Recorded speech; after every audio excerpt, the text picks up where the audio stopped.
Auzubillahiminash-shaytanir-rajim. Bismillahir-rahmanir-rahim. Assalamu alaikum wa rahmatullahi wa barakatuh. My dear students, today we are going to start our new chapter, the sixth chapter of your textbook, that's work, energy and power. हम इसी work energy और power का आज एक part लेंगे, that's work. आप लोगों ने वर्क के बारे में तो 9th क्लास में भी पढ़ा होगा, तो let me recapitulate those things. आप लोगों को पता है कि जनरली हम डे टू डे लाइफ में बहुत सारे काम ऐसे करते हैं जो फिजिक्स के साथ अगर हम रिलेट करेंगे तो वर्क डन जीरो है. फॉर एग्जाम्पल, अगर एक बॉय है, वो एक बड़े से पत्थर को धक्का दे रहा है, लेकिन पत्थर जो है अपनी जगह से नहीं हिल पा रहा है, डिस्प्लेसमेंट जीरो है, तो उस वक्त जो है वर्क डन जीरो है. क्योंकि अकॉर्डिंग टू डेफिनेशन हम कहते हैं कि वर्क तब होती है जब फोर्स किसी बॉडी पे अप्लाई करते हैं और बॉडी जो है इन the direction of the force चलेगी, सम सॉर्ट ऑफ डिस्प्लेसमेंट हो, तो हम कहेंगे वर्क हो गया. लेकिन जब ये बच्चा इस पत्थर पे धक्का दे रहा था, लेकिन कोई मूवमेंट नहीं हुई, कोई डिस्प्लेसमेंट इस पत्थर में नहीं हुई, that means work done is zero. या दूसरी एक एग्जांपल है, अगर कोई बच्चा पढ़ रहा है, स्टडी कर रहा है, अपना मेंटल पावर यूज कर रहा है, वो थकेगा पढ़ के, लेकिन अकॉर्डिंग टू दिस फिजिक्स उस वहां पे कोई डिस्प्लेसमेंट नहीं होगी, दैट मीन्स उस वक्त जीरो वर्क डन होगा. Actually day to day life में जो हम डेली रूटीन में एक सेंस में काम बोलते हैं और यहाँ पे दूसरे सेंस में काम बोलते हैं. तो अब हम थोड़ा बहुत 9th की वो डेफिनेशन बताएंगे वर्क डन के बारे में. According to that definition, when a force applied on a body and the body moves in the direction of the motion, direction of the force, we can say that the work is done. कहने का मतलब है, अगर हम किसी body को force exert करेंगे, किसी भी बॉडी पे एक्सर्ट फोर्स करेंगे और ये बॉडी जो है इन the direction of the force कुछ डिस्प्लेसमेंट करेगी, हम कहेंगे कि इस बॉडी ने वर्क किया, इस बॉडी पे वर्क डन हो गया. That means work done is equal to the dot product of the applied force and the displacement. W is equal to F dot S. This is the previous definition according to which we have studied in class 9th. That is W is equal to F dot S. It is simply the dot product of work done is equal to the dot product of the applied force and the displacement. तो चलो थोड़ा बहुत इसी को हम modify करेंगे. ये हो गया जब हमने फोर्स एक्सर्ट किया था बॉडी पे और बॉडी जो थी in the direction of force चल रही थी, तो हम उस वक्त लिखेंगे W is equal to F dot S. लेकिन हर एक कंडीशन में ऐसी फोर्स एक्सर्ट नहीं करते हैं, फिर body in the direction of force नहीं चलती है, क्योंकि हम डिफरेंट एंगल से भी फोर्स एक्सर्ट कर सकते हैं और बॉडी डिफरेंट डायरेक्शन में मूव करेगी, तो उस वक्त भी वर्क डन होती है. तो थोड़ा बहुत वही हम लिखेंगे कैसे होती है. फॉर एग्जाम्पल, आप मान लीजिए अगर हम अब फोर्स एक्सर्ट कर रहे हैं इस बॉडी पे, आप लोगों ने तो छोटे बच्चों के वो खिलौने देखे होंगे जिसपे स्ट्रिंग्स लगी हुई होते हैं, कुछ एंगल बनाता है वो उस with the direction of the motion. बच्चा आगे चलता है तो वो प्लेइंग कार्ड या कोई भी गाड़ी हो, वो उसके पीछे पीछे चलती है. उस वक्त जो है इन the direction of the force नहीं चलती है. एक्चुअली वो मोशन जो होती है, वो डिस्प्लेसमेंट होती है, उस और फोर्स के दरमियान आप मान लीजिए ये फोर्स है, कुछ एंगल बनता है, आप मान लीजिए वो एंगल थीटा है. पहले केस में फोर्स एक्सर्ट करते थे और मोशन थी in the direction of the force, in the direction of this force, तो उस वक्त जो वर्क डन थी it's W is equal to F dot S.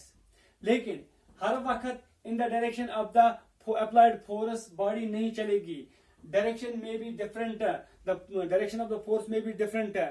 तो उस वक्त कैसे निकाल सकेंगे हम वर्क डन? एक सिंपल सा तरीका है, हम लोगों को बताना है कि देखना है कि थीटा क्या है, एंगल क्या बन रहा है, किसके अप्लाइड फोर्स और इस डायरेक्शन ऑफ मोशन के, डायरेक्शन ऑफ द डिस्प्लेसमेंट के, डायरेक्शन ऑफ द मोशन के कितना एंगल बन रहा है वहां पे, वो एंगल है वो हम यूज करेंगे. तो उस वक्त हम क्या लिखते हैं, इट इज, और उस वक्त हम फिर कंपोनेंट्स निकालते हैं इस फोर्स के. हमें पता है कि फोर्स के दो कंपोनेंट्स होते हैं. जब भी हम कोई थीटा से किसी भी बॉडी को पुल करेंगे, एक तो वर्टिकली अपवर्ड और इन the direction of the motion, यहाँ पे होगा हॉरिजॉन्टली जो कंपोनेंट होगा, ये होता है F sin थीटा और ये होता है F cos ऑफ थीटा. हमें यहाँ पे पता है बॉडी जो है वर्टिकली अपवर्ड मोशन में नहीं जा रही है बल्कि स्लाइड कर रही है ग्राउंड पे. दैट मीन्स ये न्यूट्रल होता है, नलिफाई होता है किससे, इस ग्रेविटेशनल फोर्स से. mg से, और दैट मीन्स ये नॉर्मल रिएक्शन होता है mg के, तो ये एक दूसरे को कैंसिल करते हैं, लेकिन फिर कौन फोर्स बढ़ता है? वो फोर्स बचता है जो force in the direction of the motion होता है, वो कंपोनेंट होता है जो इन the direction of the motion होता है, that is F cos of theta, वही कंपोनेंट रहता है। तो हम ये F cos of theta use करेंगे यहाँ पे। तो उस वक्त जो वर्क डन होती है, work done is equal to the dot product of the dot product of the component of the force in the direction of the motion or in the direction of the displacement to the displacement, or we can say f cos theta into s. This is the work done when angle theta is made between the force and the direction of the motion, or between the displacement and this force.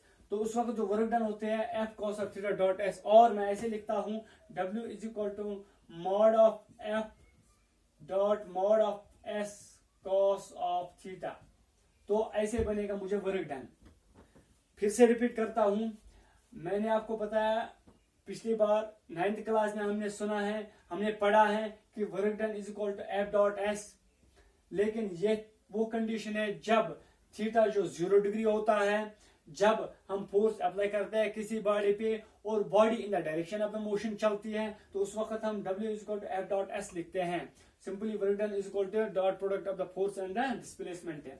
लेकिन हर एक condition में, हर एक situation में applied force के direction में displacement नहीं होती है।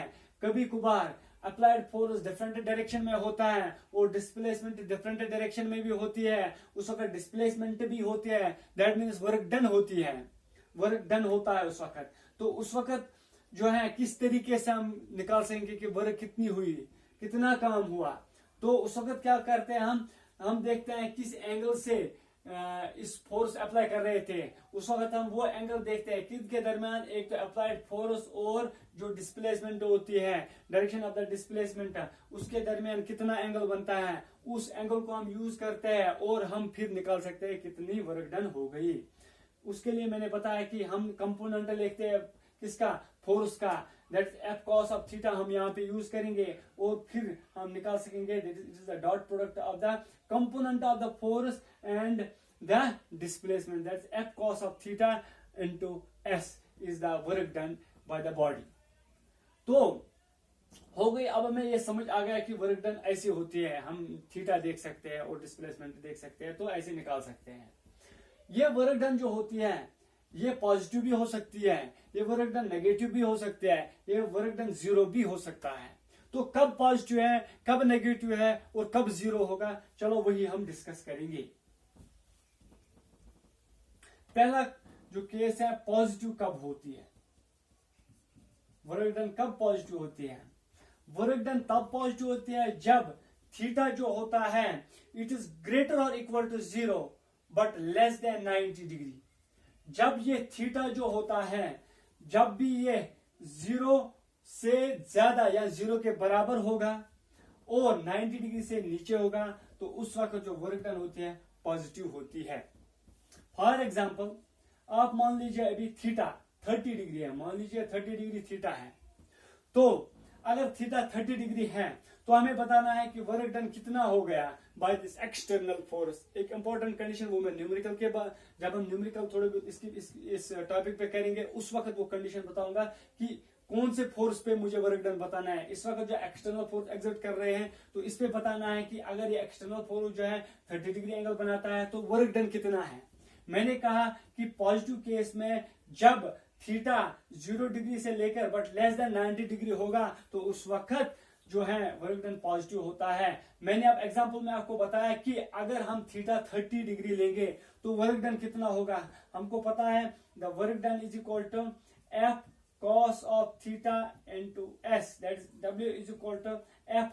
फोर्स कितना है, मान लीजिए 10 न्यूटन का फोर्स हम यूज कर रहे हैं, that is 10 newton force into cos of theta, this cos 30 degree into displacement मान लीजिए 5 सेंटीमीटर या 5 metre, it is 5, that means W work done is equal to 10 into cos of theta 2 के बराबर होता है into 5, that is equal to 20, it is equal to 100 joules, that means work done is equal to 100 joules. तो इसका मतलब है positive work done होगी। हम कोई भी वैल्यू थीटा का 0 से लेके अगर हम 0 डिग्री लेते हैं तो 0 डिग्री पे जो इसका वैल्यू होता है it is equal to 1, that means उस वक्त भी पॉजिटिव होता है, but it should be less than 90 degree. तो वो कंडीशन जब पॉजिटिव होता है दैट मीन्स जब थीटा का वैल्यू जो है 0 से लेकर लेस देन 90 होगा तो उस वक्त हर एक कंडीशन में पॉजिटिव वर्क डन होगी। या पॉजिटिव वर्क डन की सिंपल सी एग्जांपल है, कोई हॉर्स एक कार्ट को खींच रहा है, साइकिल वाला साइकिल को खींच रहा है, रेडे वाला रेडे को खींच रहा है आगे की ओर, या कोई कार चला रहा है और कार को आगे बढ़ा रहा है, दैट मीन्स उस वक्त भी पॉजिटिव वर्क डन होती है। अब दूसरा केस है नेगेटिव वर्क डन। नेगेटिव कब होता है? The second one is negative. Negative work done कब होती है? नेगेटिव वर्क डन तब होती है जब थीटा का जो वैल्यू है it is greater than 90 degree. It is greater than 90 degree, 90 degree से ज्यादा हो, theta is greater than 90 degree but less then 180 degree, लेकिन 180 डिग्री से छोटा एंगल हो। जब कभी भी थीटा ग्रेटर देन 90 होगा बट लेस देन 180 डिग्री तो उस वक्त जो वर्क डन होती है वो होती है नेगेटिव। एग्जाम्पल ले रहा हूं मैं, फॉर एग्जाम्पल आप मान लीजिए 180 डिग्री है अभी theta, that is acute angle. Acute angle इस तरीके बनेगा मुझे 180 डिग्री। तो जब भी एक्यूट एंगल निकलेगा तो उस वक्त जो है direction of the component of the force will be in the opposite direction of the motion, that means negative sign होगा। यहाँ मान लीजिए आप, मैंने रखा यहाँ पे 180 डिग्री है यहाँ पे थीटा का वैल्यू, तो according to formula W is equal to F cos of theta into S। F cos of theta force 10 newton है, cos of theta that is cos of 180 degree into displacement 5, it is equal to 10। 180 cos of 180 is equal to -1 into 5, that is equal to -50 joule. That means उस वक्त negative work done होती है। अब तीसरा case जो है वो है कब 0 होगा। वर्क डन कब 0 होती है? when work done is 0, when the value of the theta is equal to 90 degree. जब थीटा का वैल्यू 90 डिग्री होता है तो उस वक्त वर्क डन जो है वो 0 होती है, वर्क डन 0 होती है। फॉर एग्जाम्पल जो cos 90 का वैल्यू होता है that is equal to 0, that means W is a work done. आप मान लीजिए अब 90 डिग्री एंगल से अब फोर्स जो एग्जर्ट हो रहा है, फॉर एग्जाम्पल ग्रेविटेशनल फोर्स है एग्जाम्पल, तो उसके दरमियान और डायरेक्शन ऑफ द मोशन के दरमियान तो 90 डिग्री एंगल बनता है। उस वक्त वर्क डन क्या होगी? Work done is equal to F cos of theta into S, that is F 10 newton force cos of 90 into S, it is 5, that is equal to 10 into 9 cos 90 is equal to 0 into 5, anything multiplied by 0 is equal to 0, that means work done is equal to 0। तो उस वक्त जो है gravitational force का जो work done है by gravitational force is equal to 0, that means अब अगर थीटा का वैल्यू 90 होगा तो उस वक्त वर्क डन 0 होती है। ये थे 3 चीजें।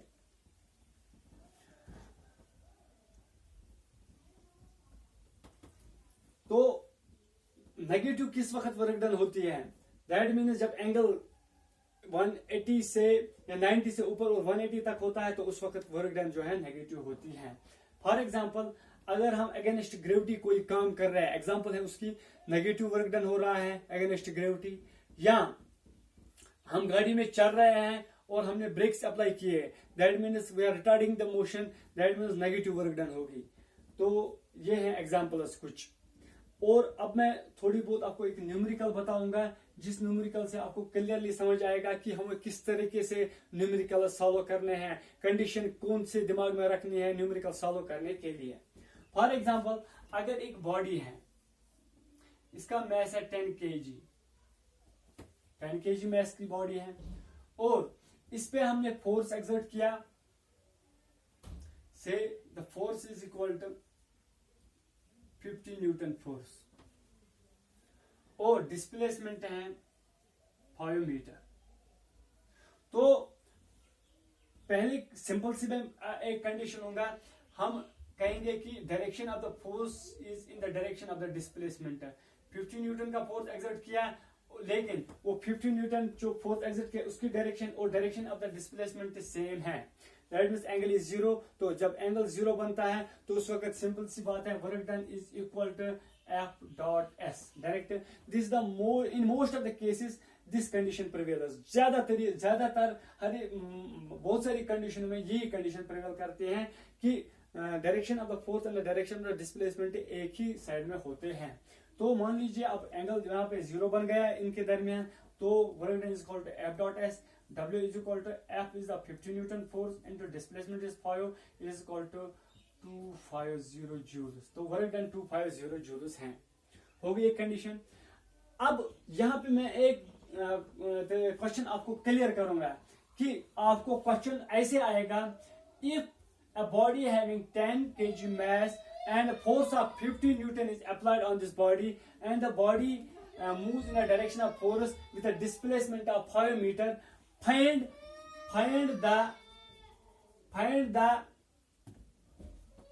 work done by external force। work done by external force क्या है? तो work done by external force, इस वक्त मैंने सिंपल सी फॉर्मूला लगाई और work done by external force निकाली। अगर यहाँ पे इसी क्वेश्चन में मुझे क्वेश्चन ऐसे आएगा, अगर ऐसे इस बॉडी को 50 न्यूटन फोर्स एक्सर्ट हो रहा है, तो आप बता दीजिए the work done by the gravitational force, that is work done by the friction, और फ्रिक्शनल फोर्स की वजह से बता दीजिए आप वर्क डन क्या है, या वर्क डन बाय ग्रेविटेशन। तो मुझे उस वक्त डायरेक्टली क्या करना है, किस तरीके से सॉल्व करना है, तो यही चीजें उस वक्त देखनी है कि work done by external force तो इस तरीके से सॉल्व करना है, या अगर थीटा होगा तो थीटा से मुताबिक फॉर्मूला लेने और सॉल्व करना है। और अगर मान लीजिए अब थीटा है, तो वर्क डन उस वक्त किसके बराबर होगा, तो कंपोनेंट लेना है, that is F cos of theta S, that is F is 50 newton force into cos theta is equal to cos of, मान लीजिए 30 डिग्री एंगल है, cos of 30 degree into that is displacement is 5 which is equal to 50 multiplied by cos 32 के बराबर होता है into 5, it is equal to 550 into 10 that is equal to 500 joules। तो उस वक्त 500 joules वर्क डन है। कब? जब फोर्स अप्लाई कर रहे हैं with making an angle 30 degree with the displacement। तो उस वक्त उस तरीके से हम ऐसे सॉल्व करेंगे। अब और एक चीज मैंने जो आपको बताई, आपको work done by external force हो सकता है, work done by frictional force. तो यहां पे देखेंगे work done by frictional force क्या होता है। आप मान लीजिए अब म्यू का वैल्यू जो है अब 0.1 है म्यू का वैल्यू, और जी का वैल्यू जो है 10 मीटर पर सेकंड स्क्वायर। और तो उस वक्त फ्रिक्शनल फोर्स, अब मैं निकालूंगा यहाँ पे फ्रिक्शनल फोर्स कितना है, that is limiting frictional force is equal to mu r। r is the normal reaction to the frictional force, to the gravitational force। that means उस वक्त जो है यहाँ पे अगर 10 kg का mass है, तो यहाँ पे according to this gravitational force होगा उस वक्त 10g। तो इसका normal reaction जो है it will be equal to 10g। तो normal reaction भी 10 होगी। अब मैं force निकाल सकता हूँ frictional force यहाँ पे, तो मुझे by formula पता है limiting frictional force is equal to ur। That means u is the coefficient of the limiting frictional force, that is equal to 0.1, and r is the normal reaction। normal reaction is equal to 10 into g, 10g, g का value 10 लेते हैं, that means equal to 1 into 10, that is equal to 10 Newton force। that means 10 Newton force the frictional force। अब ये 10 Newton force जो है कितना काम करती है, कितना वर्क डन करती है, सिंपल है। हम लिखेंगे यहाँ पे, यूज करेंगे formula, that is W is equal to F dot S which is equal to W is equal to force हमें पता है 10 न्यूटन हमने निकाला है, फ्रिक्शनल फोर्स 10 न्यूटन है, into S displacement of 5 but in the opposite direction, that is minus sign यहाँ पे रहेगा, it is minus 50 joules। तो दैट मीन्स यहाँ पे जो फ्रिक्शनल फोर्स की वजह से जो वर्क डन है इट इज -50 जूल्स। तो मेरे कहने का मतलब है, लास्ट में यही कहूंगा कि हम लोगों को न्यूमेरिकल सॉल्व करने से पहले दिमाग में यह रखना है कि यह मुझे कौन सी वर्क डन कह रहा है निकालने के लिए। ये external by the force of external force की वजह से मुझे बोल रहा है कि वर्क डन निकालो, या फ्रिक्शनल फोर्स की वजह से बोल रहा है, या ग्रेविटेशनल फोर्स की वजह से बोल रहा है, या नॉर्मल रिएक्शन की वजह से बोल रहा है। तो डायरेक्टली मैं वही चीजें उसी तरीके से वही चीजें देखूंगा और उनको सॉल्व करूंगा। तो इंशाल्लाह आई होप कि you will do the other numericals which are in your textbook at your homes, and inshallah in the next lecture I will discuss the new topic. Till then, stay home, stay safe.